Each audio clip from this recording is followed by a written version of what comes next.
자, 이번 강의는 사업주체, 절차적 개념이었죠. 가장 중요한 이제 사업 중에 등록사업주체가 중요한 거고 비등록사업체는 그렇지 않습니다. 그래서 등록을 하려면 우리가 했을 때 건설업자, 주택건설하는 거 대주정사업자인데 단독은 20호 이상, 또 여기는 연간 20세대 공동원, 그다음 여기 보니까 공동 중에 도시형생활주택 원룸 플러스 1세대 함께 좀 30세대. 그러니까 요거는 도시형생활주택은 30세대인데 원룸 플러스 1세대는 30 플러스 1세대가 된다는 얘기고 대주정 사업은 연간 1만 제곱미터 이상이다. 그러면 자본금은 3억, 개인은 자산평 6억, 기술자 1인 이상, 사무실 22.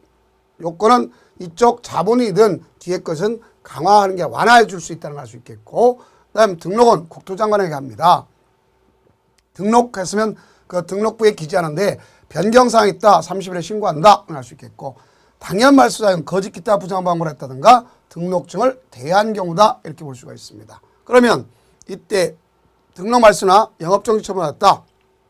그러면 중대 명백이 아니라 그 행위를 계속할 수가 있다 하는 걸 볼 수 있습니다. 자, 다음 비등록은 국가지방자 한국토지주택공사 지방공사 공익법인뿐만 아니라 여기 보세요. 토지소유자, 주택조합, 고용자, 그런데 특히 여들은 여기 있는 등록사업자와 같이 할 때는 비등록사업자이고 혼자 하려면 등록해야 되는구나. 이것을 꼭 명심해 두시기 바랍니다. 다음 사업계획 승인 대상이 된 건 단독은 30호, 그런데 예외적으로 뭐가 있다 그랬죠? 50호 이상인 경우 있다. 그래서 공공사업에 의해서 그 용지로 개별 필지로 구분되지 아니하고 일단 토지로 공급받아 해당 토지에 건설하는 건설하는 주택 그랬습니다. 그다음 시행령 한옥에 따라서 이루어진다 알 수 있겠고요. 다음에 공동주택은 30세대 리모델링 경우 세대수 증가하는 경우도 포함시켰지만 거기 보면 50세대가 있다.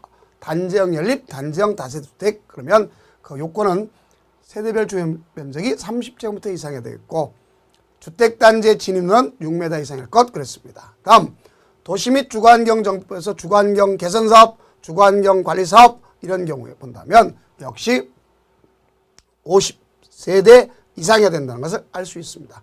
대지는 어떻게 될 수 있어요? 10만 제곱미터 이상이면 가능하다고 볼 수 있겠고 승인받은 사항을 변경하겠다. 그래도 다시 승인받는 것이다 하는 것을 아시면 됩니다. 다음 제외가 있죠. 뭐라면요. 도시지역 중 상업지역, 유통사업지는 주택을 못 짓기 때문에 그렇고 준주에서 300세대 미만 주상복합 이건 뭐랬어요? 건축 허가받는 거 있죠. 농어촌 주택개량촉진법에서 농어촌 주거환경 개선사업비에서 농업 중 하나 또 자금조를 받다 제외된다 했지 않습니까? 제외. 자, 다음 승인권자 중요하들 있죠. 그래서 승인권자는 여기 보세요. 10만 제곱미터를 기점으로 한다 했죠. 그래서 10만 제곱미터를 기점으로 한다. 그래서 10만 제곱미터를 기점으로 하는데 10만 제곱미터 이상이다.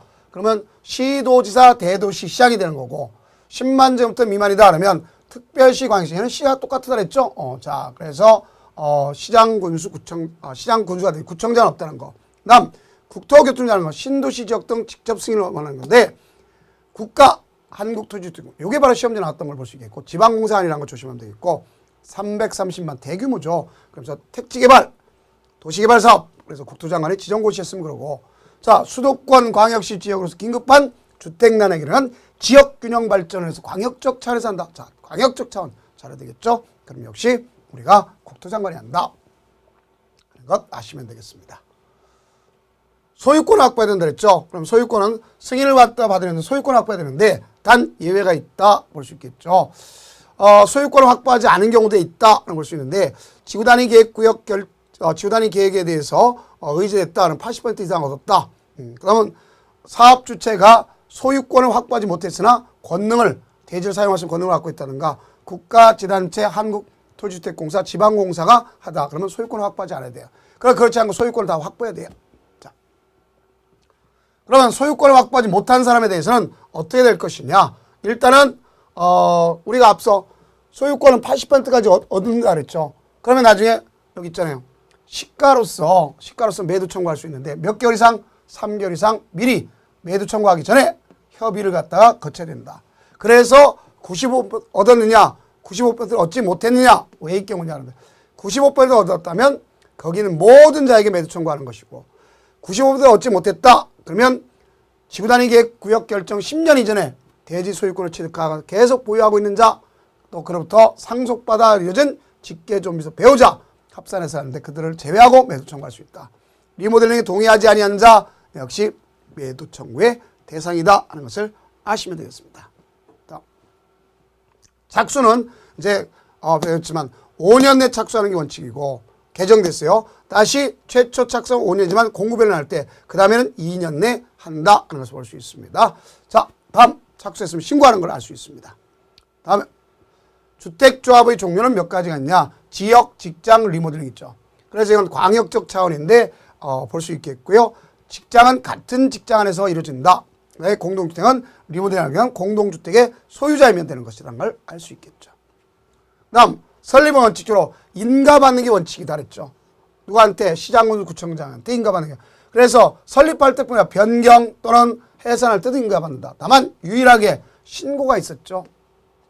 국민주택을 공급받기 위해서 직장주택조합이 관할 시장군구청장에게 신고해야 된다. 다만 신고한 내 변경 역시 신고, 해산할 때 또한 신고 역시 앞에서 배웠죠. 자, 다음 조합원의 지위 중에서 가장 문제된 게 지역과 직장 리모델 중에서 이들이 바로 자기 요건을 가장 강한 거죠. 그래서 지역이다. 그럼 적어도 거기에서 6개월 이상 거주해야 되는 것을 원칙으로 하고 유주택자도 된다는 걸 알 수 있죠. 85년부터 이하. 그러면 직장은 우리가 봤을 때 지역과 마찬가지겠지만 다만 조심할 것이 자 뭐가 가장 중요하냐 동일한 곳에 있어야 되겠고 직장주택자의 국민주택을 우선 공급받기엔 반드시 무주택자여야 된다는 걸 잘 이해하시면 되겠습니다.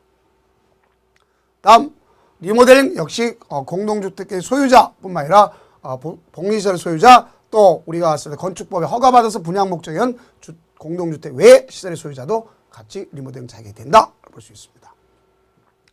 다음 신규 교체 가입할 수 있는 원칙은 없어요. 알겠죠? 근데 가능한 경우가 있다. 자 처음에 미달된 경우 할 수 있지만 그 다음에 보니까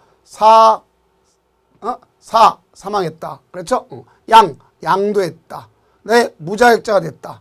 내 탈퇴했다. 탈퇴나 사업계획 승인이 나서 변경돼서 2분의 1 미만이면 할 수 있다. 그래서 외울 때 사양, 무탈, 변경 이렇게 외우시면 되겠다 하는 것을 아시면 되겠습니다. 자, 그럼 여기까지가 우리 가장 대표적 내용으로서 특히 주택조합 내용 반드시 좀 알아두시기 바랍니다. 고생 많으셨습니다.